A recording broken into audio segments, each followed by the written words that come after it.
تو یہ اب تک ولادت چھپی ہوئی ہے، آثار چھپے ہوئے ہیں تاکہ کوئی جان نہ سکے. کیوں؟ تمام کے تمام، جس طرح سے فرعون کے لوگ، اسی طرح سے بنی عباس کے لوگ جواسیس سے، جاسوسی کرتے تھے امام کے گھر کی. حتیٰ جو گھر میں کام کرنے والی بات خادمہ آتی تھی وہ جاسوسی کرتی تھی. سب جاسوس سے کہتے تھے کہ ہمیں پیغام پہنچانا ہے بنی عباس کو. اب امام کی دو ذمہ داریاں تھیں 11ویں امام کی. پہلا کام حفاظت کریں 12ویں امام علیہ السلام. پہلا کام یہ تھا کہ حفاظت کریں. دوسرا کام امام کا تعارف کروائیں خاص شیعوں کو، تاکہ شیعہ یہ نہ کہیں کہ ہم جانتے نہیں ہیں 12ویں امام کو، ہم نے تو دیکھا ہی نہیں ہے. کوئی یہ نہ کہے کہ ہم نے دیکھا نہیں ہے. اب لوگ آتے ہیں، امام ہمیشہ چھپا کے رکھتے ہیں 12ویں امام علیہ السلام کو. اب سب شیعوں کے ذہنوں میں بھی شبہات آنے لگی. آپ کو پتا ہے نا کہ بات ذہن میں شبہ آنے لگتا ہے. شیطان تو اپنا کام کرتا ہے، دلوں میں وسوسے آ رہے ہیں. ایک شیعہ کہتا ہے کہ میرے ذہن میں بار بار سوال آتا تھا، پیغمبر نے کہا میرے 12 وصی ہوں گے، یہ 11ویں امام ہیں، 12ویں کو انہی کے گھر سے آنا. وہ 12ویں کہاں ہیں؟ کہ ایک دن امام کے ایک وکیل تھے قم مقدس میں. قم شروع سے شیعوں کا شہر تھا. امام کے وکیل تھے جنہوں نے خمس کلیکٹ کیا، کہا کہ میں امام کے پاس جا رہا ہوں. کہاں؟ سامرا، عراق. تو اس شیعہ نے کہا میں بھی ساتھ چلنا چاہتا ہوں، اجازت ہے؟ کہا چلو. پرانے زمانے میں ٹریولنگ سفر کرنا بہت مشکل کام ہے. میں تیز تو نہیں چل رہا ہوں، مجھے تھوڑا سا بھی احساس ہونا کہ وقت کم ہے تو میں بہت زیادہ تیز بولنے لگتا ہوں. تو تھوڑا تھوڑا آپ لوگ میرے ساتھ انشاءاللہ رہیں گے. جہاں اگر کوئی پریشانی ہو یا نہ سمجھ میں آ رہی اشارہ کرتے مجھے کوئی آدمی بتا دے تاکہ میں تھوڑا سلو ڈاؤن ہو جاؤں. بسم اللہ بسم اللہ. نعرہ صلوات اللہم صلی علی محمد و آل محمد. تو اب ایک مرتبہ یہ سارے کے سارے افراد چلے. ایک مرتبہ وکیل چلا، ساتھ میں ایک شیعہ کا میں ملنا چاہتا ہوں. اب ذہن میں شبہ ہے، ذہن میں شک ہے، پتہ نہیں 12ویں امام کب آئیں گے، کیا ہوگا، دیکھیں گے نہیں دیکھیں گے. ابھی تک آئے ہیں، پیدا ہوئے نہیں ہوئے. ایک مرتبہ پہنچا، جیسے 11ویں امام کی خدمت میں سامرا پہنچے، ان کے گھر گئے تو امام علیہ السلام نے فوراً کہا آج تمہارے خمس کا حساب میں نہیں کروں گا، آج تمہارے 12ویں امام تمہارے خمس کا حساب کریں گے. اور امام نے مسکرا کے دونوں کو دیکھا. وہ دونوں ایک دوسرے کو دیکھنے لگے. کہا بھی وہ جو شیعہ کہہ رہا تھا ذہن میں شبہ ہے، اس کو فوراً جواب سے محسوس ہونے کا کہ شاید آج زیارت ہو جائے. امام نے اشارہ کیا، دیکھ رہے ہو سامنے؟ مولا 12ویں امام کون ہے؟ کہاں؟ سامنے دیکھ رہے؟ کہاں؟ ہاں. کہا وہ تمہارے 12ویں امام ہے. کہا مولا یہ بچہ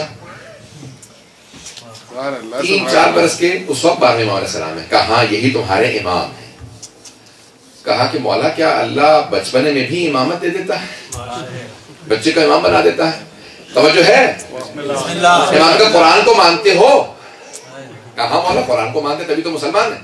کہا اللہ قرآن میں کہتا ہے وَآتَيْنَاهُ حُكْمًا صَبِيًّا.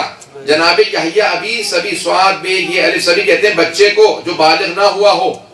کہ وہ اللہ جو بچپنے میں یحییٰ کو نبوت دے سکتا ہے، گہوارے میں عیسیٰ کو نبوت دے سکتا ہے، وہ کسی کو امامت کیوں نہیں دے سکتا؟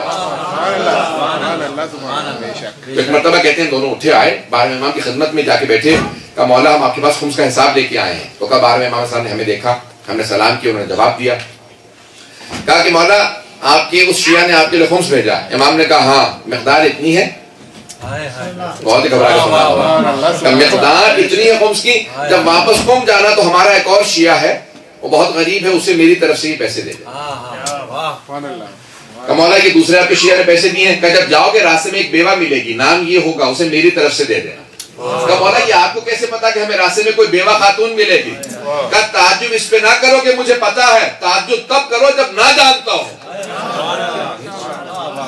جاننے پہ تعجب نہ کرو، میں حجت خدا ہوں.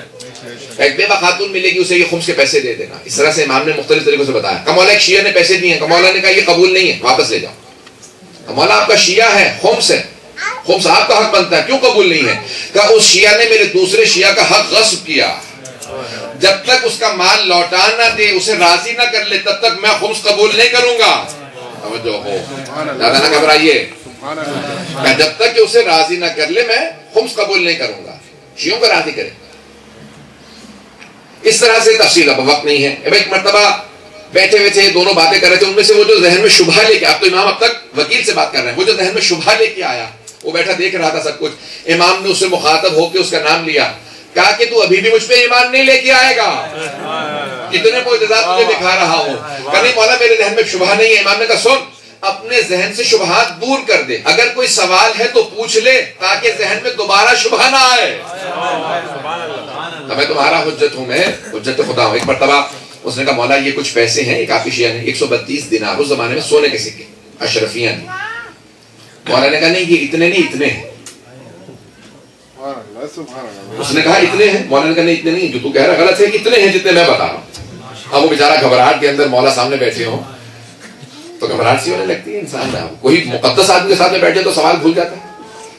اب یہ تو امام وقت ہے، حجت خدا. کہنے مولا میں بتا دیتی. امام نے کہا نہیں گن میرے سامنے. اس نے سارا وہ پوٹلی کھولی، اس میں سے سکے نکالے، گننا شروع کیا. اب گھبراہٹ میں صحیح طرح گنا نہیں جا رہا تھا. کہنے مولا یہ پتہ نہیں کتنی مقدار بنی. امام نے کہا دوبارہ گن. دوسری مرتبہ گنے، پھر نہیں کاؤنٹ کر سکا. امام نے کہا تیسری مرتبہ گن، میں بتاتا ہوں. گنے تو وہی مقدار تھی جو امام زمانہ نے بتایا. عزیزان گرامی جب بتا دیا، امام نے ذہن سے شبہ دور کیا. امام نے کہا تعارف بھی ہوتا چلا جائے. اب میں شبہ کا جواب دینا چاہ رہا ہوں. اب آپ کے ذہنوں میں ہے نا کہ 255 ہجری میں امام کی ولادت ہے. 255 یہ امام کی ولادت کا سال. 260 ہجری میں 11ویں امام کی شہادت ہے. اب تک بنی عباس نہیں جانتے کہ 12ویں کون ہے، لیکن سب کے ذہنوں میں یہ 11واں ہے. اب وہ کہہ رہے ہیں ان کو جلدی زہر دے دو، ایسا نہ ہو کہ 12واں آ جائے. پھوکوں سے یہ چراغ بجھایا نہ جائے گا. یہ آج کوئی جا کے محمد ابن یہ سلمان ملعون کو بتا دے کہ جب اس زمانے میں بنی عباس نہیں روک سکے امام کی آمد کو، تو کیسے مکے میں امام کے ظہور کو روک لے گا.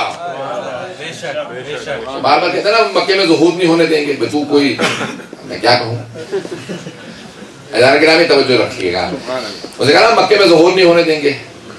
دشمنان اہل بیت پہ لعنت. اس کا مطلب پہنچ رہے ہیں سب لوگ. اب یہ جو آل سعود ہیں اس سے بنی عباس اس زمانے میں تھے.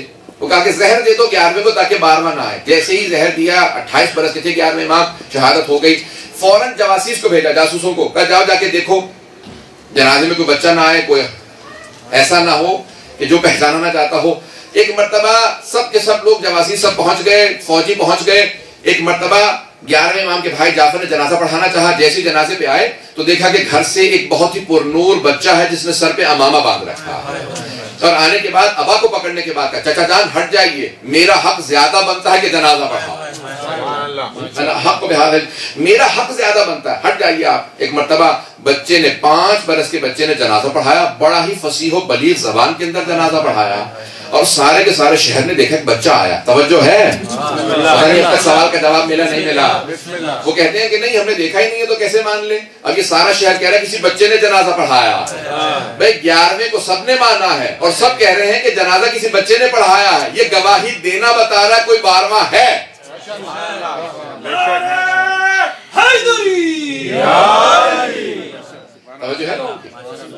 یہ پہلا جواب ہے. ایک مرتبہ جنازہ ہو گیا، اس کے بعد پھر کہا کہ نہیں دوبارہ جنازہ واپس گھر میں لے آئیے، جہاں میرے دادا کی قبر ہے اس کے بالکل ساتھ دفنایا جائے گا. اب یہ کہنا میرے دادا کی جہاں قبر ہے. اب جب یہ جاسوس واپس گئے تو فوراً بنی عباس کے خلیفہ نے پوچھا کبھی جنازہ کس نے پڑھایا؟ کہا پتہ نہیں. کیا مطلب؟ اتنے ہم نے پیسے خرچ کیے کہ نظر رکھو کون جنازہ پڑھائے گا، تم کہہ رہے تمہیں پتہ نہیں؟ کہ نہیں پتہ نہیں، کوئی بچہ آیا تھا اس نے جنازہ پڑھا دیا. کہ بچہ کون تھا؟ کہ بھئی وہ جہاں 11ویں یہ حسن عسکری علیہ السلام رہتے تھے وہیں سے بچہ آیا، جنازہ پڑھا کے واپس چلا گیا. کہ کہیں ایسا نہ ہو وہ 12واں ہو. کہ گھر کو چاروں طرف سے گھیر لو. سب نے گھیر لیا، فوج آئی، پورا لشکر آیا. 400 افراد گھر میں گئے. کہ ہمیں بچے کو دیکھنا. اب سارے کے سارے خادم جو وہاں موجود تھے سب نے روکے. کہ نہیں کوئی نہیں آ سکتا. کہ نہیں ہم آئیں گے. انہوں نے دروازہ گرایا اور اندر چلے گئے. یہ دروازے گرانے کی تو عادت مسلمانوں کی پرانی ہے. ایک مرتبہ گئے کہ ہم 12ویں کو دیکھنا چاہتے ہیں. آئے گھر کے اندر، آئے صحن میں گئے، ہر جگہ دیکھا کہ ایک بچہ ہے جو سرداب میں جا رہا ہے. ایک بیسمنٹ ہے وہاں پہ بچہ جا رہا ہے. فوراً بیسمنٹ میں گئے. کچھ لوگوں نے بیسمنٹ کو گھیر لیا ہے، کچھ افراد بیسمنٹ میں گئے. اس کے بعد کہتے ہیں کہ وہاں پہ سرداب مبارک میں جانے کے بعد بچہ نہیں ملا. توجہ ہو. وہ 400 افراد واپس گئے. سب نے جا کے شہادت دی، گواہی دی کہ بچہ نہیں ہے. توجہ ہو. جب سب نے گواہی دی تو انہوں نے کہا نہیں 12ویں امام نہیں ہے. اب یہی کہو کہ نہیں ہے، کیونکہ 400 افراد نے تلاش کیا اور انہیں نہیں ملے. اس کا مطلب ہے نہیں ہے. عزیزان گرامی ان کا تلاش کرنا بتا رہا ہے کوئی ہے. یہ 400 افراد ڈھونڈ کسے رہے ہیں؟ یہ ڈھونڈنا بتا رہا ہے، تلاش کرنا بتا رہا ہے کوئی ہے. عزیزان گرامی یہ دلیل ہے کہ کوئی ہے. اگر توجہ ہو. اب آئے فلسفے کا قانون ہے کہ نہ ملنا نہ ہونے کی دلیل نہیں ہے. بہت ہی گھبرا کے سن رہے ہیں آپ.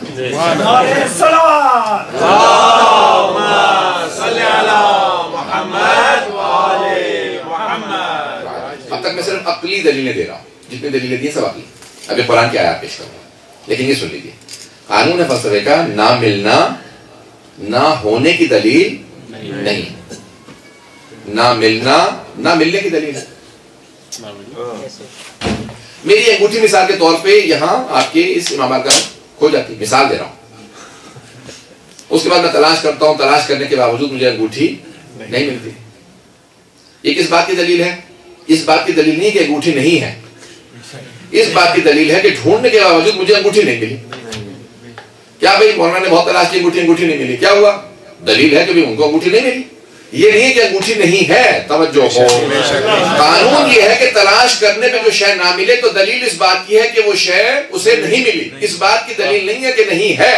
برحمتك يا أرحم الراحمين وصلى الله على محمد وآله الطاهرين.